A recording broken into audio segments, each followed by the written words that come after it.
तो cash flow from operating activities, cash flow from investing activities and cash flow from financing activities, ये जो 3 नए नाम आपके सामने आए हैं, पहले इन 3 नाम को, इन 3 कैटेगरीज़ को हम लोग एनालाइज करके स्टडी करेंगे, ऑपरेटिंग, इन्वेस्टिंग एंड फाइनेंसिंग। तो cash flow from operating activity, जैसा कि नाम से ही मालूम हो रहा है कि ऑपरेटिंग एक्टिविटीज़ की बात चल रही है। ऑपरेटिंग यानी कि जो बिजनेस का मेन ऑपरेशन होता है, यानी कि जो बिजनेस का मेन काम है, क्या काम है? It includes activities of main sales, purchases and related revenues,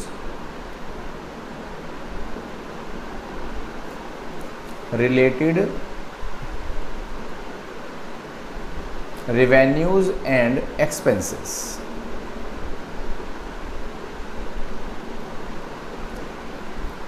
यानी कि गुड्स को बेचना, खरीदना, उनसे रिलेटेड छोटी मोटी इनकम हो गई या कुछ और खर्चे हो गए गुड्स को बेचने के लिए या रेवेन्यू अर्न करने के लिए, जो भी बिजनेस के मेन ऑपरेशनल एक्सपेंसेस हैं या ऑपरेशनल रेवेन्यूज़ हैं, उन सब एक्टिविटीज़ को इस पहली कैटेगरी में इंक्लूड करते हैं, cash flow from operating activity. यानी कि इनमें जितना पैसा आ रहा है वो प्लस और जितना पैसा गोइंग है, जा रहा है, वो माइनस।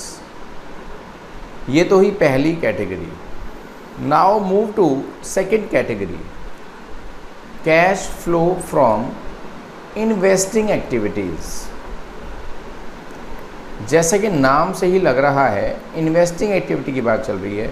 अब एक बात बताओ कि बिजनेसमैन मेनली इन्वेस्ट कहाँ पर करता है? इन्वेस्ट कहाँ पर करता है? वो इन्वेस्ट करता है एसेट साइड में, एसेट साइड में इन्वेस्ट करता है। तो इसमें हम क्या स्टडी करेंगे? इसमें हम स्टडी करेंगे, इसमें हमारी जो स्टडी का पार्ट होगा वो होगा flow of cash and cash equivalent in basically non current assets में जितना पैसा आ रहा है, जितना पैसा जा रहा है, वो सब इस एक्टिविटी के अंदर स्टडी होगा। नॉन करंट एसेट्स के ज़रिए, नॉन करंट एसेट्स वो एसेट होती हैं which are purchased not for resale purpose, यानी कि उनको यूज़ करने का हमारा पर्पज़ होता है, उनको बेचने का हमारा पर्पज़ नहीं होता। अगर हमारी फैक्ट्री है और हम मशीन परचेज़ कर रहे हैं तो इसका मतलब मशीन जो है वो यूज़ की जाएगी। ये नहीं कि मशीन लाए हैं और उसको हम हाथों हाथ बेच देंगे। हमारा मशीन का बिज़नेस नहीं है। अगर हमारा मशीन का ही बिज़नेस है तो मशीन यहाँ पर नॉन करंट एसेट में नहीं आएगी। नॉन करंट एसेट में वो एसेट्स आती हैं जो लॉन्ग टर्म तक यूज़ की जाती हैं, जिनको कई साल तक हम अपने बिजनेस के प्रोडक्शन प्रोसेस में यूज़ करते हैं, ना कि उनको बेच देते हैं। ठीक है ना? वो बेचते कब हैं? जब वो मशीन यूज़लेस हो जाए या हमारे काम की नहीं है या हमें उससे इम्प्रूव्ड पार्ट चाहिए, इम्प्रूव्ड मशीन चाहिए, तो पुरानी मशीन निकालनी पड़ेगी। पर हमारा बिजनेस उसको बेचने का नहीं है, इस कारण से वो नॉन करंट एसेट का पार्ट बनेगी।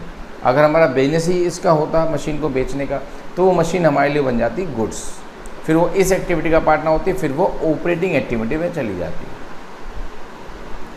तो non current assets like machine, building, furniture, non current investments, इनके थ्रू जितना पैसा आ रहा है वो प्लस और जितना पैसा जा रहा है वो माइनस। अब थर्ड कैटेगरी की बात करते हैं। अभी मैं आपको बिल्कुल समराइज्ड डिटेल दे रहा हूँ।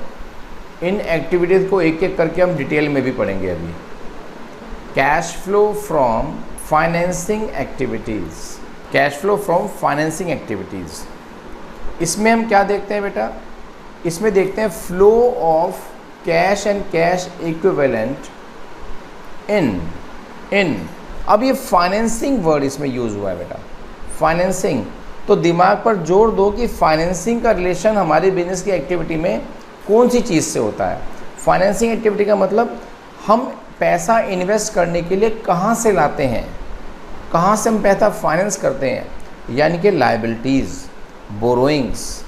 तो flow of cash and cash equivalent इन, या बेटर वर्ड है फ्रॉम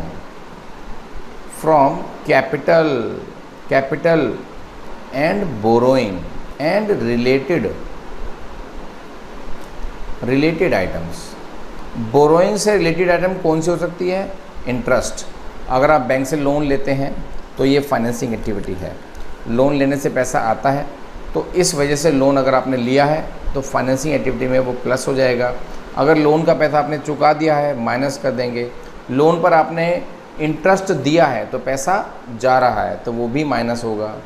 किसी सोर्स से पैसा आ रहा है, फाइनेंसिंग एक्टिविटी में किसी भी सोर्स से पैसा आ रहा है तो प्लस, और पैसा जा रहा है तो माइनस। ये हो गई तीनों एक्टिविटीज़। इनका एक समराइज्ड मीनिंग आपके सामने क्लियर हुआ है। अभी हम जो डिटेल स्टार्ट करेंगे वो हम cash flow from operating activity से स्टार्ट करेंगे, और यहीं से हमारे न्यूमेरिकल स्टार्ट होंगे। पहले फॉर्मेट क्लियर होगा, उसके बाद हम न्यूमेरिकल स्टार्ट करेंगे। सब कुछ लॉजिकल है, बी पेशेंट, और बेसिकली आपको जितना पढ़ाया जा रहा है वो सबका सब डेली रिवाइज़ करना है। 5 से 10 मिनट लगते हैं रिवाइज़ करने में, लेकिन उसका जो बेनिफिट मिलता है वो लाइफ लॉन्ग आपको याद रहती है वो बातें।